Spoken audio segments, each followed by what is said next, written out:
মৰমৰ ছাত্ৰ ছাত্ৰীসকল তোমালোক সকললৈ স্বাগতম জনাইছোঁ যে ইয়াৰ আগৰ পাঠত মই তোমালোকৰ লগত জিকিৰ নামৰ কবিতাটি আলোচনা কৰিছিলোঁ আৰু আজি মই সেই জিকিৰ কবিতাটিত থকা প্ৰশ্নখিনি তোমালোকৰ লগত আলোচনা কৰিম।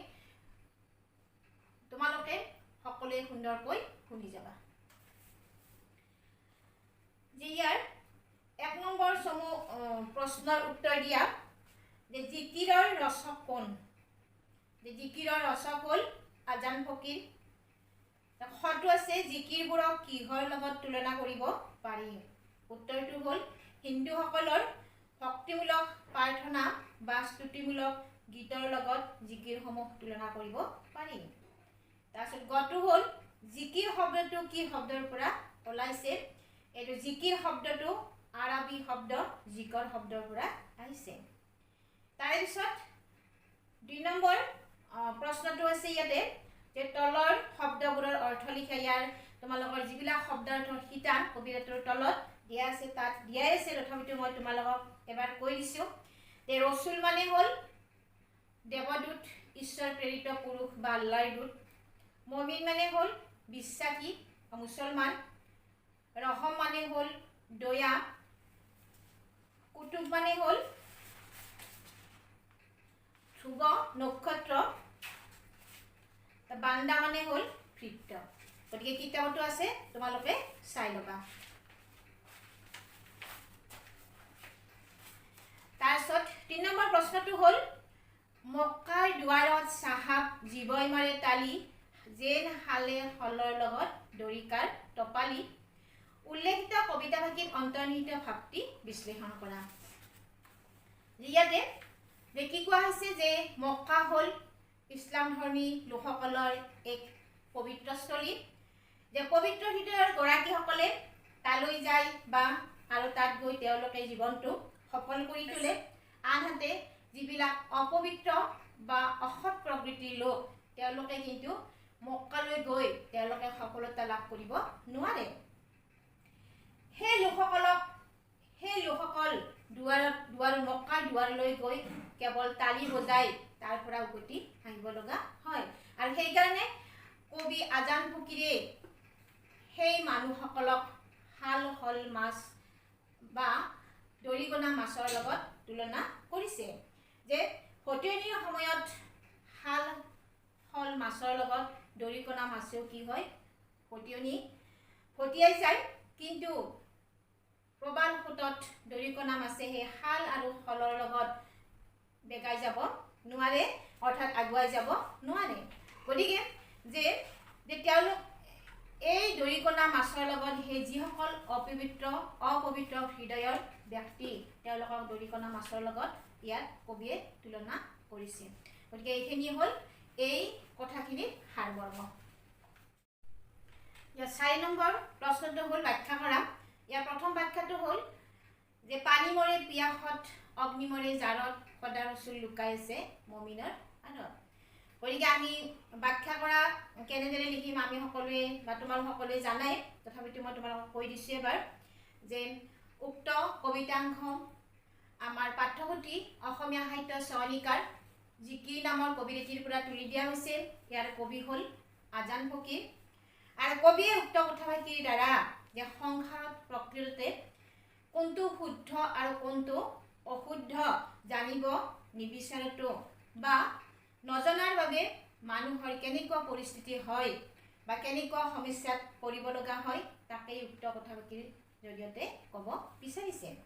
ইয়াত কোৱা হৈছে কি যে পানীয়ে তাৰ তৃষ্ণা নিবাৰণৰ যিটো গুণ সেই গুণটোৰ কথা পানীয়ে নিজেই নাজানে, আৰু সেইদৰে জুইৰ যিটো শক্তি জাৰৰ পৰা পৰিত্ৰাণ পোৱা সেই গুণটোৰ কথা জুইয়েও নাজানে।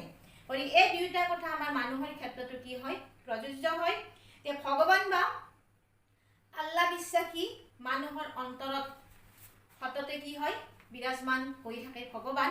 যে নিজৰ অন্তৰত আত্মা, নিজৰ অন্তৰত আল্লাহ বা ভগৱান থকা স্বত্বেও মানুহে সেই কথা কিন্তু বুজি নাপায় যে আল্লাহ বা ভগৱানক বিচাৰি মানুহে কি পায়গৈ সেই মক্কা বা মন্দিৰ মছজিদ পায়গৈ। গতিকে সেই ঠাইত মানুহে আল্লাহ বা ভগৱানক বিচাৰি হাবাথুৰি খায় আৰু আনফালে সংসাৰৰ ভোগবিলাকত নিমজ্জিত হৈ মানুহে সৎ চিন্তাৰ পৰা আঁতৰত থাকে, সৎ কৰ্মৰ পৰা আঁতৰত থাকে। আৰু গতিকে তেওঁলোকে তেনেকুৱাহেন ব্যক্তিয়ে যিয়ে কোনোদিনে সৎ কৰ্ম নকৰে, সৎ পথত নাথাকে, গতিকে সেইবিলাক মানুহে কেতিয়াও ভগৱানক সান্নিধ্য লাভ কৰিব নোৱাৰে বা ভগৱানক বিচাৰি তেওঁলোকে কেতিয়াও সফলতা লাভ কৰিব নোৱাৰে। সেইবিলাক মানুহৰ সেই যেনেকুৱা যে পানীৰ মাজত থাকিও যে পিয়াসত কটোৱা মানুহৰ যি অৱস্থা হয়, ঠিক তেনেকুৱাকৈ জুইৰ মাজত থাকিও যিয়ে জাৰৰ পৰা পৰিত্ৰাণ নাপায়, ঠিক তেনেকুৱাকৈ মানুহেও নিজৰ অন্তৰতে ভগৱান থাকিও বা আল্লাহ বিৰাজমান হৈও তেওঁলোকে আল্লাহক বিচাৰি নাপায় বা ভগৱানক বিচাৰি নাপায়। এইখিনি হ'ল ইয়াৰ অন্তৰ্নিহিত কথা।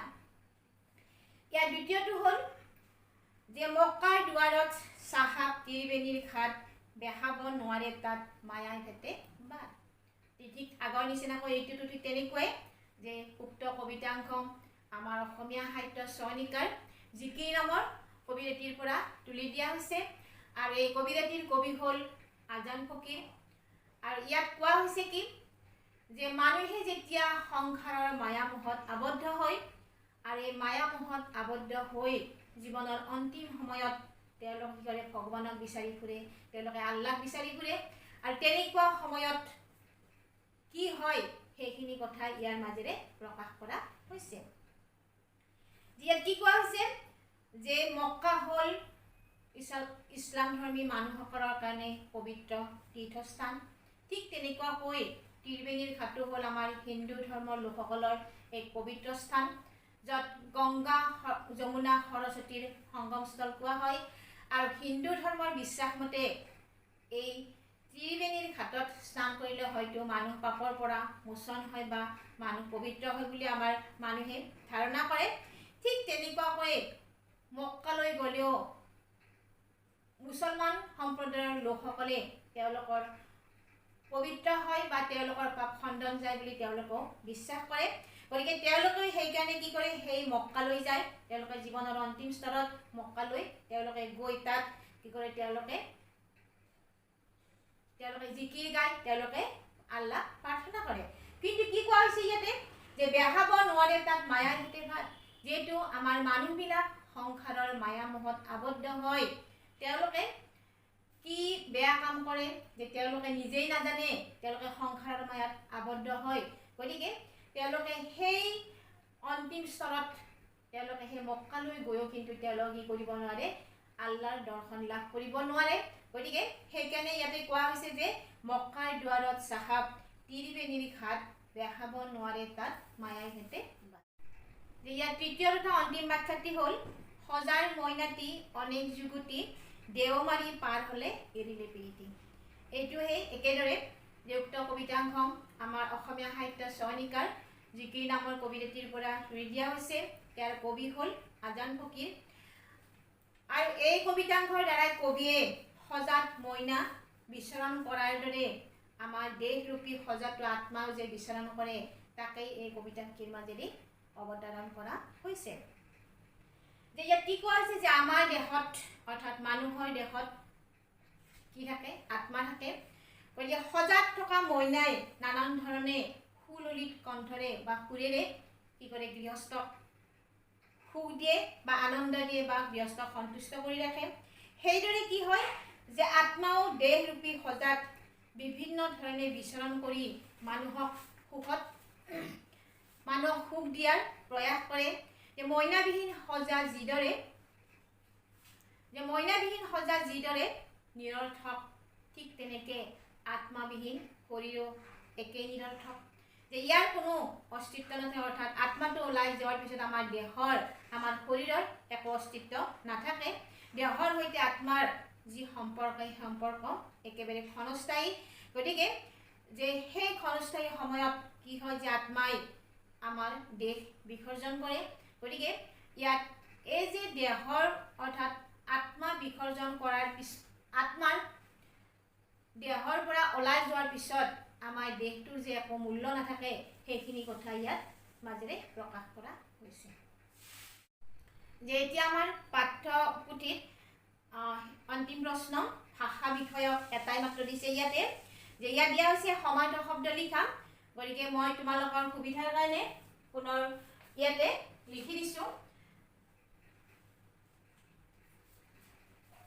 যে ইয়াত দিয়া আছে চিন্তু ঘাট পিৰিতি আসমান দৰিয়া পিয়াহ বাট হেল গতিকে সমাৰ্থ শব্দ ইয়াতে চিন্তু মানে হ'ল ভাবো চিন্তা কৰো স্মৰণ কৰো যিকোনো এটা লিখিবা ঘাট মানে হল নৈ বা সাগৰৰ পাৰ পিৰিতি মানে হল প্ৰেম আসমান মানে হল আকাশ দৰিয়া মানে হল সাগৰ পিয়া মানে হল তৃষ্ণা বাট মানে পথ বা ৰাস্তা হেল মানে হল শৰীৰ বা দেহ মৰমৰ ছাত্ৰ ছাত্ৰীসকল আজিলৈ তোমালোকৰ পাঠৰ ইমানতে সামৰণি মাৰিলোঁ গতিকে তোমালোকৰ কিবা সুধিব লগা থাকিলে মোৰ কমেণ্ট বক্সত তোমালোকে কমেণ্ট কৰিবা তোমালোকৰ উত্তৰ মই নিশ্চয় দিম আজি তোমালোকৰ সন্মুখত মই সামৰণি মাৰিলোঁ তোমালোকক অশেষ ধন্যবাদ জনাই আজিলৈ